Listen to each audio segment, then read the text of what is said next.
Hello, people. Nighttime. Another beautiful day. Yup. Hope your five senses work. Health and strength is good. What? Or excellent. All right. What's up, gamers? We're talking about this Activision court case again.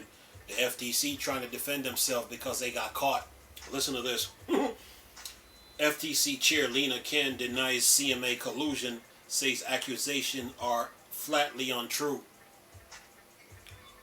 Not not according to Miss Barger in Pennsylvania. That's not what she said. But anyway, it said Federal Trade Commission Chair Lina denies allegation that the agency has outsourced U.S. regulatory policies to Europe competition watchdog. It says FTC Chair Lina denies allegation of potential collusion between the FTC and overseas agency and directly responds to comments from former SEC Chair and NEC Director. Says here, the FTC decision to sue to block the Microsoft Activision merger has been met with widespread scrutiny.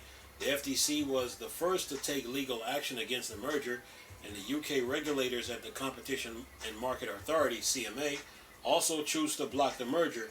In late April, Activision CEO Bobby Kotick, who stands to gain about 185 million in share value if the merger goes through, went so far as to say that the CMA has been used as a tool by the FTC and that the British agency has been co-opted by the FTC ideology.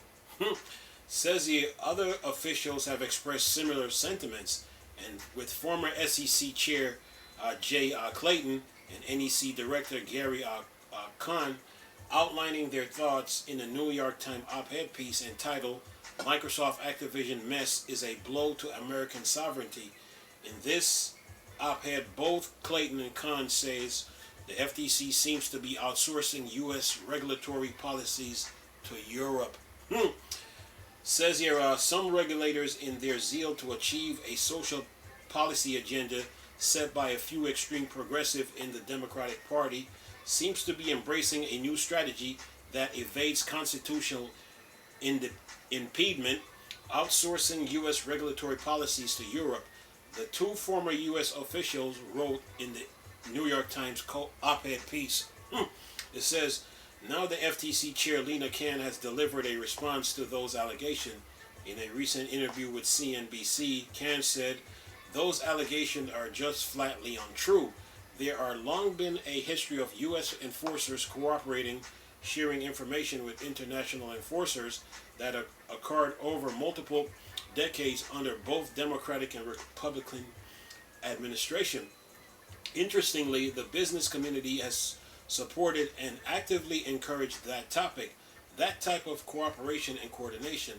The FTC here reached an independent judgment on the Microsoft Activision merger back in December, looking at the facts before it, looking at the law of the U.S. as applied to those facts. As applied to the transaction, each jurisdiction applies its own authority, applies its own law. We, of course, encourage in the best practice in terms of coordination and information sharing, but there's no question that every enforcer is using its own independent judgment to reach the conclusion that it does. Chair Khan words underline those spoken by Federal FTC spokesperson Douglas Farr, who had previously denied the remarks made by the Activision CEO Bobby Kotick, telling Reuters that the agency absolutely did not collude with the CMA or any other international body on any proposed merger review. Chair Khan's response also pointed to the FTC standard practice of consulting and cooperating with others worldwide regulators on specific cases, including mergers that affects global economies and markets. In its final decision report, the CMA did say that it had consulted with foreign authorities on the Microsoft Activision merger. We have also been conscious of the international context and have consulted with other competition authorities, including in the EU and US, the CMA said in the report. FTC Chair Khan also delivered comments on the Microsoft Activision merger, saying that the commission had responsibility to protect competition and innovation in the nascent market, such as the cloud and subscription gaming segments. And that is the end of the article. What's up, Tweakdown? Thanks for the article. All right. Well, you got caught with your hands in the cookie jar, and people are raising concerns. You're talking about law, but the FTC is talking about law, talking about law, but everybody else is talking about principle. Principle is the foundation for laws. Laws, you got all kind of loopholes. You can make all kind of rules. But principle get to the root of the matter. Principle is the foundation for law. Law, you have all kind of loopholes. Principle get to the root of the matter. Now, the FTC right now is trying to cover themselves because they got exposed. Okay, because Miss Barr from Pennsylvania called out the CMA about the same situation. Bobby Kotick even raised the same question, the same question. So the CMA right now and the FTC are trying to protect themselves right now in this whole situation. But the FTC messed up. They filed their lawsuit late. That's one. They tried to base the Activision merger.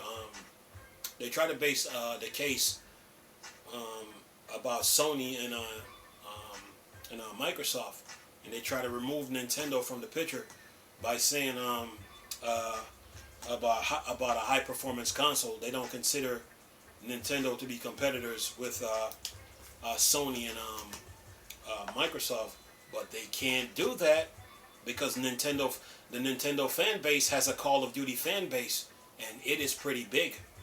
Make no mistake about it. The CMA, on the other hand, they shot themselves in the foot because they said they don't think that the deal is going to cause any harm. Okay, fine. But you can't then turn around and then say, oh, we're more concerned about cloud gaming and subscription. The FTC is saying the same thing. So you can't say, oh, you don't think the deal is going to cause any harm, but then all of a sudden change your mind and then say, oh, we're concerned about cloud gaming and subscription. Can't do that. It's either the deal is going to cause harm or it's not. So the FTC and the CME are being called out.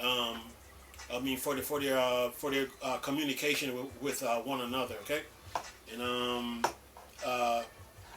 they're just trying to respond and saying, oh, we didn't do this or that, but not according to Miss Barger from Pennsylvania when she called them out on it. Called the CMA out of it, and she talking about we make our own independent decision. Now the FTC talking about, oh, we make our own independent decision. Stop it. You guys were working with each other, so yeah. Like I said before, this case needs to get in front of the Supreme Court. Okay, I really do. By the way it's going, you can't just you can't remove Nintendo from the picture at all, because Nintendo has a Call of Duty fan base. For those who don't know, they had Call of Duty on the 3DS, Call of Duty on the GameCube. I think it's Big Red 1, I think, and then Call of Duty on the Wii, Call of Duty what's that? I think 3, Call of Duty 3, Call of Duty World at War, Call of Duty Modern Warfare 4 Reflex, Call of Duty Modern Warfare 3, and Black Ops. Modern Warfare 2 is on the 3D on the DS. Then on the Wii U now, you have Call of Duty Ghost and Black Ops 2. Okay? Yeah. Nintendo has a Call of Duty fan base. Okay? So this case needs to get in front of the Supreme Court. It really does. Okay? Because they're talking about law, but this case is really about principle, Activision Blizzard was really up for grabs. when you really look at it, the moment Facebook name got mentioned in this, it became clear as day that Activision Blizzard is up for grab. Microsoft just beat everybody to it. Okay. And Sony's mad that they lost power. When they had Call of Duty, they were getting exclusive content before everybody else. They were the first one to get exclusive content, and then you got to wait like 6 months to a year before you can finally get the exclusive content that you need for the game. So Microsoft is trying to put an end to that. So Microsoft is like, you know what? Instead of us sitting around here waiting for a decision, we're going to give out 10-year contracts all over the place. And they gave 10-year contract to Anywhere, EE, Ubitus, Boosteroid, Nvidia with GeForce, and Nintendo. Nintendo already have a Call of Duty fan base, and those people and those Call of Duty fans that's on the Wii U right now playing, oh yeah, they've been looking forward to this day. Remember those Call of Duty that's on the 3DS, GameCube, Wii? Those games need to be brought over to the Wii U so they can take full advantage of the hardware with the extra content and update, and get the same performance. Performance, utilization, functionality like Call of Duty Ghosts and Black Ops 2. So yeah, Nintendo has a Call of Duty fan base. The FTC shot themselves in the foot when they tried to remove Nintendo from the picture. Can't do it. Nintendo is a part of the video game industry, okay? And then the CMA now, they're talking about, well, we don't think the deal is going to cause any harm. But you can't then now turn around and then say, oh, well, we're concerned about cloud gaming and subscriptions. That makes no sense. It's either the deal is going to cause harm or it's not. So yeah, this needs to get in front of the Supreme Court, okay? They talk about law in this thing. Law meaning that they got all kind of loophole. But principle now get to the root of any matter. Okay? Principle is the foundation for law. Principle get to the root of the matter. So this thing needs to get in front of the Supreme Court. Okay? Yeah. And then let it go and let the Supreme Court make a decision on it. All those judges and that sits up in the courts, let them make a final decision on this. But other than that, man, Microsoft was right for doing this. And the thing about Microsoft doing this is everybody gets their Call of Duty content on time. You know what I'm saying? They want to be sitting there waiting 6 months to a year to get it. They get it right away as soon as it comes out. So yeah. And everybody that got the 10-year contract, no one is really left out in the cold. Everybody benefits from this. Okay. So yeah, this Activision court case needs to get in front of the Supreme Court. The FTC and the CMA is not exempt from the Supreme Court. Okay, the FTC and the CMA is not exempt from the Supreme Court. So yeah, this case is far from over. Okay, so yeah, I will keep you guys posted on anything. If I find anything, or if I hear anything. But yeah, the saga continue with this one. Anyway, hope you enjoyed the videos. Nice talking to you people again. Cleese, still a Star Wars and Star Trek thing. Or Dark Side. Peace.